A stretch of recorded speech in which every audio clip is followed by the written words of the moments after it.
समाज सिबियारि बिरखां बर' बिथाङा 15,000निबो बांसिन गावनि सापर्टारफोरखौ लानानै UPPL हान्जायाव हाबफैबाय। UPPL हान्जायाव हाबफैनानै बिथाङा दिनै UPPL हान्जाखौ गोख्रों खालामफैबाय।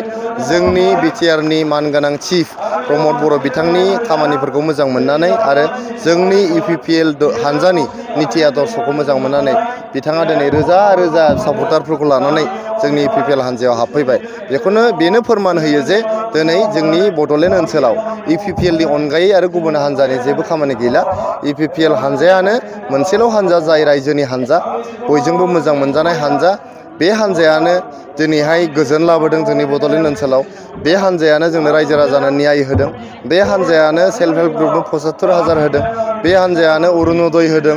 बे हान्जायानो जोंनो हा होदों, अनसाय बिथांखि होदों, गियान सोरां होदों, बड'फा सुपार 50 मिशन खालामदों, आइ अनसाय बिथांखि खालामदों। बेबायदिनो जोबनो गैयै गरिब दुखियानि मोजांनि थाखाय हाबा मावनो बिथांखि लादों UPPL हान्जाया। बेनि थाखायनो दिनै रोजा रोजा सुबुंफ्रा मेइनलि BPF, कंग्रेस आरो AIUDF, आम आदमी पार्टी बेफोरनिफ्राय गासैबो नागारजोबनानै दिनै जोंनि UPPL हान्जायाव जगदान जाफैजोब्बाय।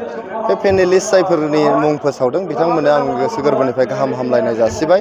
जोंहा बिसायख'थिया जोंनि सुबुं दारा हादोरनि मोनसे फेस्टिभेल। बे फेस्टिभेलाव बयबो बाहागो लानांगौ। बयबो गाजा गोमजायै जोंहा बाहागो लानानै रंजा बाजा खुनु दावराव दावसि गैयाबालायनो बे बिसायख'थिखौ जों गेलेनो नाजानांगौ। आगोलनि दिन बायदि BPFनि समाव गावजों गाव बुलाय सोलाय खालामनाय, भट सिख'लायनाय, होसोलायनाय, दानथारलायनाय, देथारलायनाय, बुथारलायनाय बेबायदि खामानिखौ मावनाङा। बिथांमोना पेनेलिस्ट होदों, खुब मोजां जादों। बिथांमोना आं गोसो गोरबोनिफ्राय हामलायनाय होदों।